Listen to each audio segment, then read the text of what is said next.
सारी दुनिया है लॉकडाउन में, कोरोना है सबका रोना। डरने वाली बात नहीं है, सावधानी हमको रखनी है। 1 मीटर की दूरी से ही बात है हम सबको करनी है। बच्चों आओ पढ़ो सभी, कोरोना से डरो नहीं। बच्चों आओ पढ़ो सभी, कोरोना से डरो नहीं। पढ़ना लिखना है सबको, आगे बढ़ना है सबको।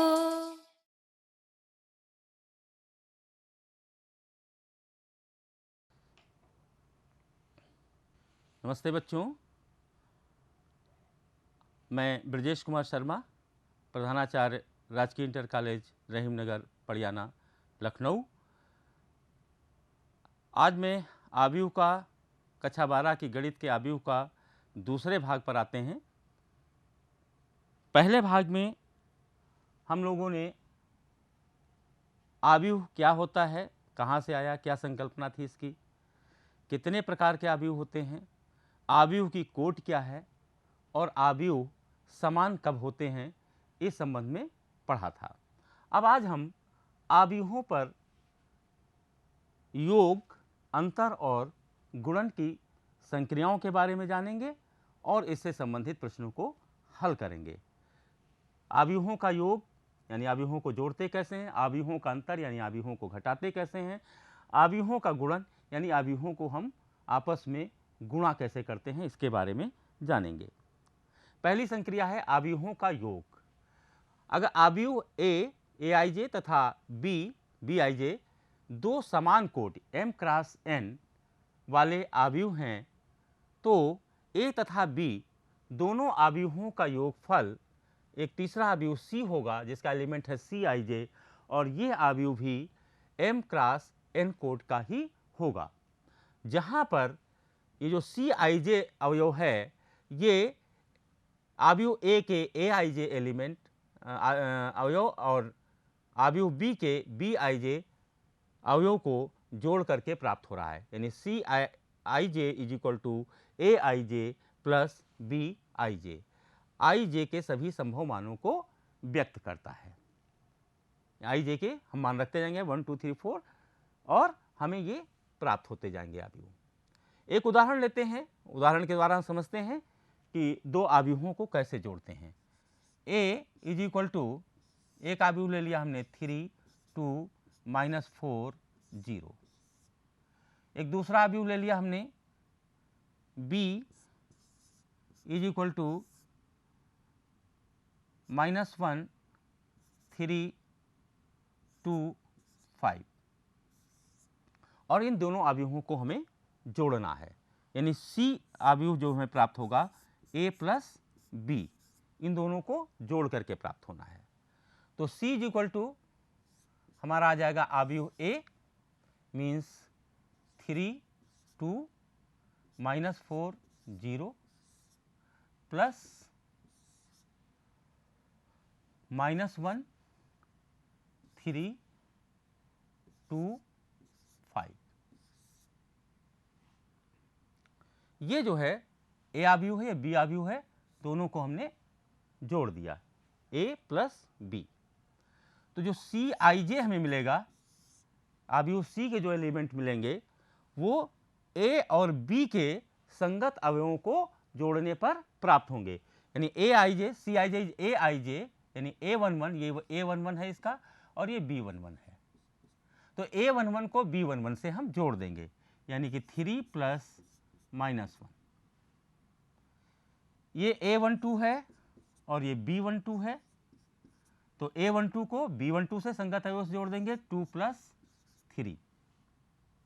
यहाँ -4 है, इसके संगत अवयव 2 है प्लस 2, ये 0 है और संगत अवयव 5। इनको जोड़ दें तो c इज इक्वल टू आ जाएगा 3 प्लस माइनस माइनस हो जाएगा 3 - 1 यानी कि 2, 2 प्लस 3 यानी कि 5, -4 में 2 जोड़ेंगे तो बचेगा -2 और 0 में 5 जोड़ेंगे तो बचेगा 5। इस तरीके से c आव्यूह प्राप्त हो गया जो दो आव्यूह a और b का योगफल है।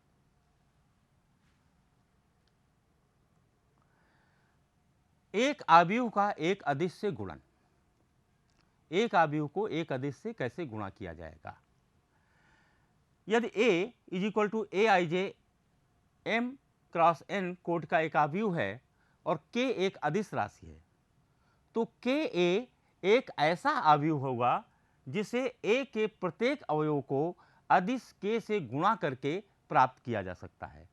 यानी कि ka जो अवयव होगा वो अदिश एक अवयव a के हर एलिमेंट को, हर अवयव को उस अदिश k से गुणा करके प्राप्त कर सकते हैं। k is equal to k, ये ए आई जे एलिमेंट है, m क्रॉस n कोड का अवयव है, इज इक्वल टू हो जाएगा ये k जो है उस हर एलिमेंट को गुणा हो जाएगा, यानी k इंटू ए आई जे, ये अवयव के अंदर आ गया। इस k से एलिमेंट को गुणा हो गया, हर एलिमेंट को गुणा कर देंगे तो ये ka हमें प्राप्त हो जाएगा। फॉर एग्जाम्पल एक a इज इक्वल टू हमने ले लिया 2 3 1 0, हमें 2a निकालना है या 3a निकालना है। मान लीजिए 3a निकालना है, एक अदिश 3 से a को हमें गुणा करना है, तो 3 से अगर हम a को गुणा करना चाहते हैं तो ये बराबर हो जाएगा 3 इंटू मैट्रिक्स a 2 3 1 0। और अब हम क्या करेंगे, इस 3 से प्रत्येक अवयव को गुणा कर देंगे। यही तो है, के ए ऐसा अवयव है जिसे a के प्रत्येक अवयव, जितने भी अवयव हैं, को अदिश k से गुणा कर, जो अदिश है यहाँ पर बाहर गुणा का है, इससे हम अंदर हर एलिमेंट को गुणा करके हम ka या 3a प्राप्त कर सकते हैं। तो ये आ जाएगा, हम क्या करेंगे, 3 से 3 इंटू 2 3 इंटू 3 और 3 इंटू 1 और 3 इंटू 0। 3 से जो अदिश राशि है उससे हमने हर एलिमेंट को गुणा कर दिया, तो ये आ गया 3 2 जा 6 3 3 जा 9 3 1 जा 3 3 0 0। इस तरीके से ये 3a हमें प्राप्त हो गया। ka या जो भी अदिश राशि है उससे अगर हम किसी अवयव को गुणा करते हैं तो उस अदिश राशि से अवयव के हर अवयव को गुणा करके हम वांछित अवयव प्राप्त कर सकते हैं। अवयव का ऋण अवयव, किसी अवयव a का ऋण अवयव माइनस a से निरूपित होता है। कोई भी अवयव है तो उसका ऋण अवयव माइनस a से निरूपित होता है तथा माइनस a को minus a is equal to minus a into a द्वारा परिभाषित करते हैं। -1 से एक अदिश राशि से गुणा कर देते हैं। जैसे अगर a इज इक्वल टू हमारा ये 0 1 5 2 एक अवयव है, तो माइनस a जो होगा वो क्या होगा, जो इसका ऋण अवयव होगा a का माइनस a, वो हो जाएगा -1 इंटू a, और a मीन्स 0 1 5 2। तो माइनस a एक अदिश राशि है और अदिश राशि से किसी अवयव को गुणा करते हैं तो उसके हर एलिमेंट को गुणा करना पड़ता है। यानी कि -1 से 0 को गुणा करेंगे 0 आएगा, -1 को 1 से गुणा करेंगे -1 हो जाएगा, -1 को 5 से गुणा करेंगे -5 हो जाएगा, -1 को 2 से गुणा करेंगे तो -2 हो जाएगा। और इस तरीके से ये -a अवयव मुझे प्राप्त हो जाएगा। तो देखा हमने कि -a इज इक्वल टू क्या है, -1 इंटू a, और ये जो -a है वो a का ऋण अवयव है। अवयवों का अंतर, यदि a is equal to A I J तथा b is equal to B I J समान कोट m क्रॉस n वाले दो अवयव हैं, तो इनका जो अंतर है a माइनस बी, ये बराबर होगा A I J minus B I J m cross n अवयव का कोट का अवयव। जहाँ पर i जो है वो उसकी वैल्यू जो है 1 से लेकर m तक है और j की वैल्यू 1 से लेकर n तक है। 1 is less than equal to i is less than equal to m and 1 is less than equal to j is less than equal to n। एक उदाहरण भी ले सकते हैं अवयव का अंतर निकालने के लिए। मान लीजिए a इज इक्वल टू ले लिया हमने 5 3 2 0 और दूसरा अवयव b है 3 4 1 2। इन दोनों अवयवों का हमें अंतर निकालना है। तो अवयव का अंतर निकालने के लिए a minus b is equal to हो जाएगा 5 3 2 0 माइनस बी 3 4 1 2। तो इसका जो परिणामी मिलेगा मुझे उसमें a minus B equal to A I J minus B I J, यानी कि जो a के एलिमेंट हैं उससे b के संगत अवयव को घटा देंगे। 5 माइनस 3, यहाँ पर है 3 माइनस ये 4, 2 माइनस ये 1, फिर यहाँ 0 है, 0 से 2 को घटा देंगे, 0 माइनस 2, इनको घटा के लिख लेंगे। 5 से 3 गया 2, 3 से 4 गया माइनस 1, 2 से 1 गया 1 और 0 से 2 गया तो माइनस 2, और यही इसका उत्तर हो जाएगा। इस तरह से हम इनको अवयवों का अंतर प्राप्त कर सकते हैं। अब योग, अंतर एवं अदिश गुणनफल पर एक प्रश्न है। यदि a is equal to 8 0 4 2 3 6, b is equal to 2 2 4 2 5 1 तथा 2a plus 3x is equal to 5 दिया हो तो अवयव x को ज्ञात करना है मुझे। देखिए 2a plus 3x is equal to 5b दिया हुआ है। तो 3x इज इक्वल टू हो जाएगा 2a को उधर हम ट्रांसफर कर दें तो 5b माइनस 2a हो जाएगा, यानी कि 3x इज इक्वल टू 5। अब यहाँ a और b की वैल्यू रख दें। 5b है 2 2 4 2 5 1 माइनस 2a है 8 0 4 2 3 6। ये दोनों समान कोट के अवयव हैं। ये 3/2 का है, ये भी 3/2 का है। दोनों समान कोट के अवयव हैं। इनको हम आपस में घटाएंगे, लेकिन घटाने से पहले जो बाहर की अदिश राशि है इससे हम गुणा करेंगे अंदर के सारे अवयवों को, यानी कि 3x इज इक्वल टू हो जाएगा 5 से गुणा करेंगे हम, 5 गुणे 2, यहाँ पर भी 5 गुणे 2, 5 गुणे 4 और 5 गुणे 2, 5 गुणे 5 और 5 गुणे 1, ये हो गया माइनस। अब इस 2 से सारे एलिमेंट से गुणा कर देंगे, यानी 2 इंटू 8, 2 इंटू 0, 2 इंटू 4 और 2 इंटू 2, फिर 2 इंटू 3 और 2 इंटू 6। ये अदिश गुणन हमने पहले किया। अदिश राशि जो बाहर थी इससे हमने अवयव के हर एलिमेंट में यहाँ 5 से गुणा कर दिया और इस अवयव में 2 से हर एलिमेंट को गुणा कर दिया। तो 3x इज इक्वल टू हमारे पास आ गया। अब गुणा कर देंगे, 5 दूनी 10, 5 चौको 20 और 5 पंजे 25। इधर 5 दूनी 10, फिर 5 दूनी 10, फिर 5 एक कम 5, माइनस 2 से गुणा कर देंगे, 2 अठी 16, 2 चौको 8 और 2 तिहाई 6, फिर 2 से गुणा, 2 शून्य 0, 2 दूना 4 और 2 छाक 12। 3x इज इक्वल टू, अब इनको हम आपस में घटा देंगे। 10 माइनस 16, 20 माइनस 8 और 25 माइनस 6, फिर 10 माइनस 0, फिर 10 माइनस 4, फिर 5 माइनस 12। जो संगत अवयव हैं इनको आपस में घटा दिया हमने।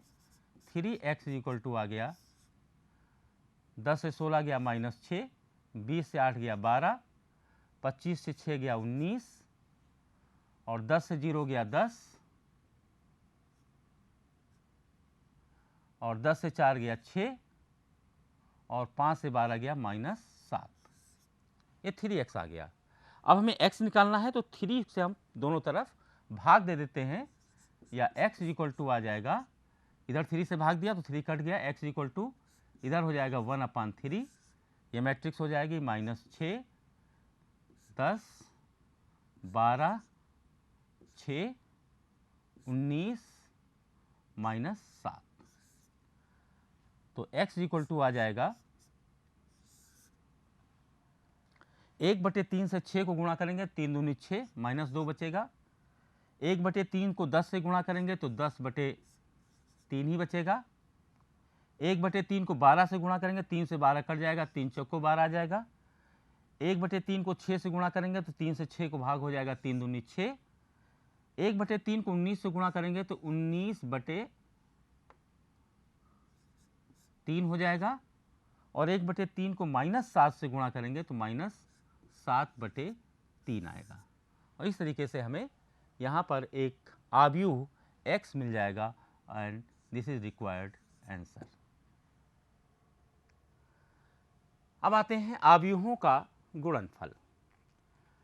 यदि a is equal to aij m cross n तथा b is equal to bij p cross q दो आव्यूह हैं, ये m क्रॉस n कोड का है, ये p क्रॉस q कोड का है, तो ab परिभाषित होगा यदि n बराबर p, यानी a और b का गुणा तभी संभव है यदि आव्यूह a के स्तंभों की संख्या आव्यूह b के पंक्तियों की संख्या के बराबर हो।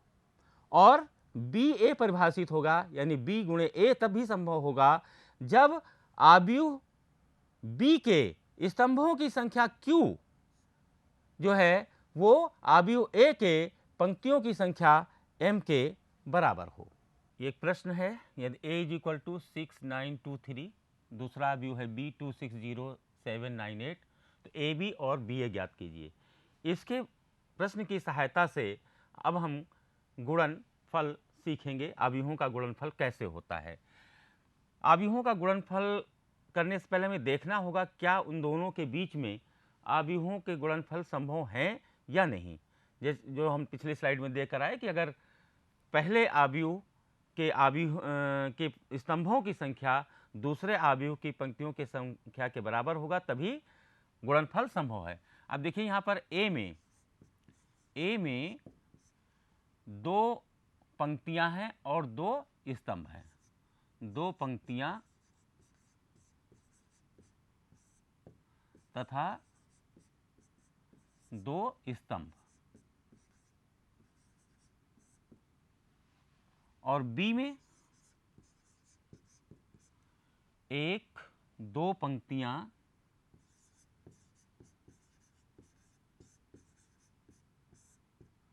तथा एक दो तीन स्तंभ।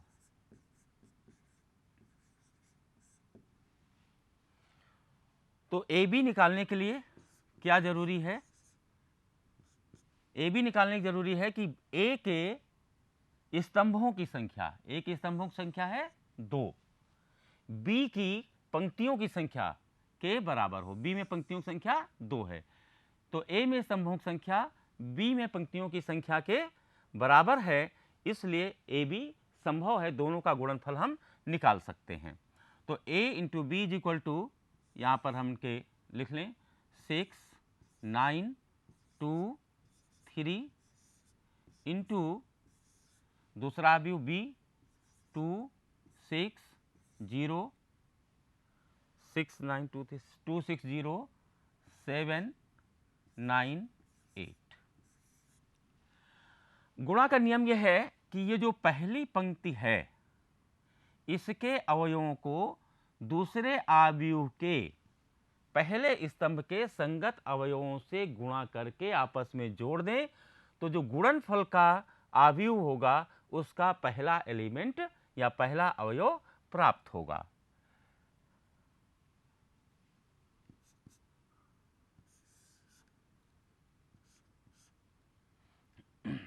देखिए ये पहली पंक्ति है, ये पहला स्तंभ है, तो 6 को 2 से गुणा करेंगे प्लस 9 को 7 से गुणा करेंगे, तो इस आव्यूह का जो परिणामी आव्यूह है उसका जो है हमें पहला एलिमेंट मिल जाएगा। दूसरा एलिमेंट अभी हमें नहीं पता, तीसरा एलिमेंट नहीं पता, ना दूसरी रो पता है, हम इसको बाद निकालेंगे।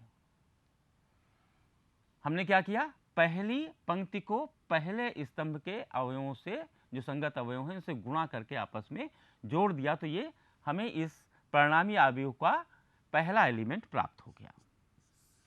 ये आ गया 6 दूनी 12 प्लस 9 सती 63। अब हमें दूसरा एलिमेंट पहली पंक्ति का निकालना है। तो पहली पंक्ति के दूसरे अवयव के लिए हम क्या करेंगे कि पहली पंक्ति के जो अवयव हैं इनको दूसरे अवयव के दूसरे स्तंभ के संगत अवयवों से गुणा करके आपस में जोड़ना है। यानी इस 6 को इस 6 से गुणा होगा और 9 को इस 9 से गुणा होगा और इनको आपस में हम जोड़ेंगे तो हमें मिलेगा इस परिणामी अवयव का दूसरा अवयव, यानी 6 गुणे 6 प्लस 9 को 9 से गुणा, 9 गुणे 9।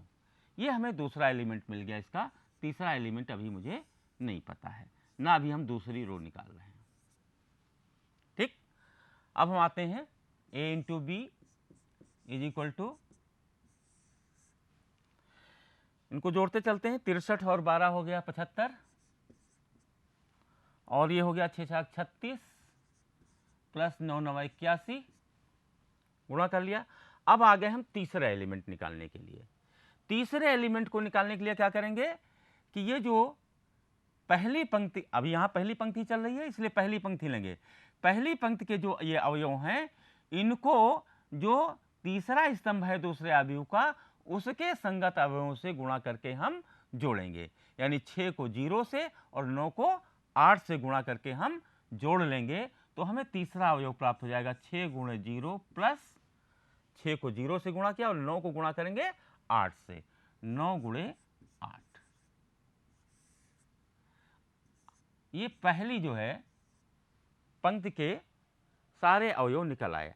अब हमें दूसरी पंक्ति के सारे अवयव निकालने हैं। तो a into b is equal to,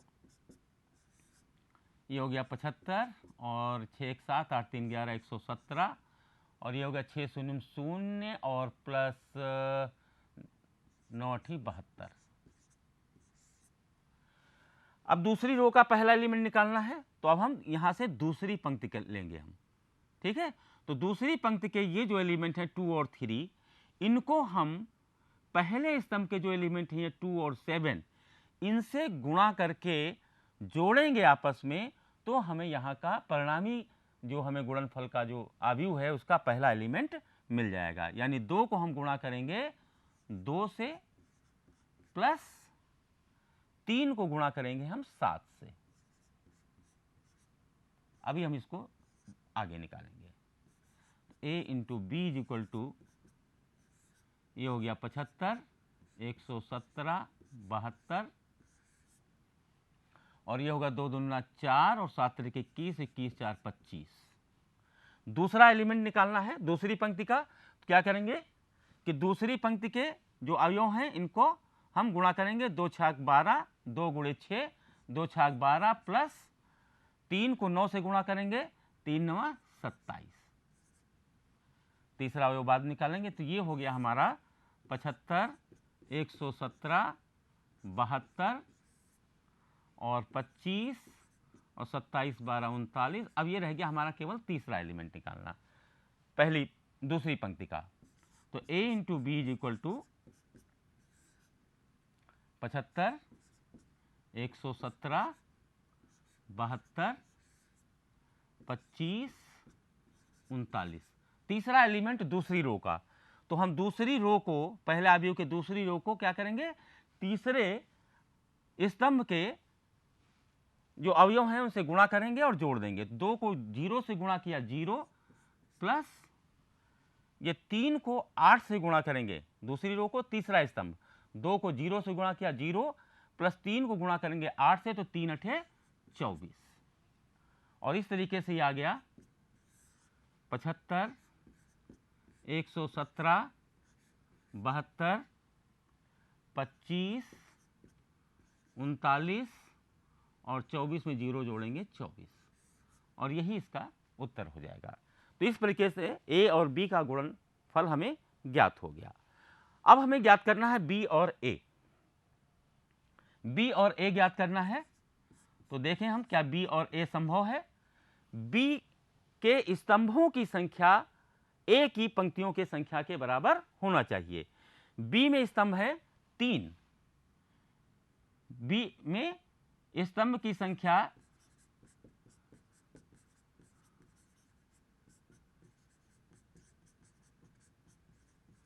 3, ए में पंक्तियों की संख्या 2, या ए में 2 पंक्तियां हैं, के बराबर नहीं है।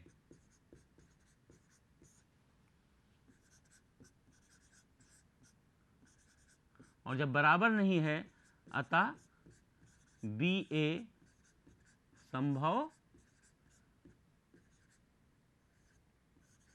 नहीं है। क्योंकि बी में स्तंभों की संख्या 3 है, ए में पंक्तियों की संख्या 2 है, जो दोनों बराबर नहीं, इसलिए यह संभव नहीं है। नेक्स्ट, ये हमारा गृह कार्य है। हमें गृह कार्य आपको दे रहे हैं गुणनफल पर आधारित। यदि ए इक्वल टू 3 2 4 2 तो ए स्क्वायर ज्ञात कीजिए। ए स्क्वायर ज्ञात करने के लिए हम ए को ए से गुणा कर देंगे। दूसरा प्रश्न है, यदि A equal to 3 5 minus 2 7, B equal to 1 0 minus 4 5, तो ए बी और बी ए ज्ञात कीजिए। दोनों मान संभव हैं, क्योंकि ये भी 2 बाई 2 की मैट्रिक्स है, ये भी 2 बाई 2 की मैट्रिक्स है, दोनों 2 बाई 2 के अवयव हैं, इसलिए ए बी और बी ए दोनों संभव हैं, दोनों ज्ञात कीजिए। फिर देखिए क्या दोनों बराबर हैं, क्या ए बी बराबर बी ए है। प्रस्तुत अध्याय के संबंध में पाठ्य सामग्री तथा अभ्यास कार्य मानव संसाधन विकास मंत्रालय, भारत सरकार द्वारा विकसित दीक्षा मोबाइल एप्लीकेशन पर उपलब्ध है। Diksha mobile application Google Play Store अथवा iOS से डाउनलोड की जा सकती है। ऐप को डाउनलोड कर इस अध्याय से संबंधित प्रश्नों, अन्य गतिविधियों का अभ्यास किया जाए। अगर किसी भी बिंदु पर आपको कोई शंका है या किसी स्पष्टता की आवश्यकता है तो अपने शिक्षक से ऑनलाइन जो आपकी ई लर्निंग क्लासेज चल रही हैं या व्हाट्सएप वर्चुअल क्लासेज चल रही हैं, उनमें अपने शिक्षक से इससे पूछकर समाधान कर सकते हैं। ये जो वीडियो है ये यूट्यूब चैनल उत्तर प्रदेश माध्यमिक शिक्षा विभाग पर उपलब्ध है, जिसे चैनल सब्सक्राइब करके देखा जा सकता है। बच्चों, अभी हमने इसमें जो योग, अंतर और गुणन की संक्रिया समझाई है इस अध्याय में, इस पर इनके कुछ गुणधर्म हैं। जैसे कि योग के गुणधर्म हैं, क्रम विनिमय, साहचर्य नियम, ये सब अप्लाई होते हैं कि नहीं होते हैं। गुणनफल पर भी जो उनके गुणधर्म हैं, उनके बारे में हम अगले भाग 3 में आप लोगों को बताएंगे। थैंक यू, धन्यवाद।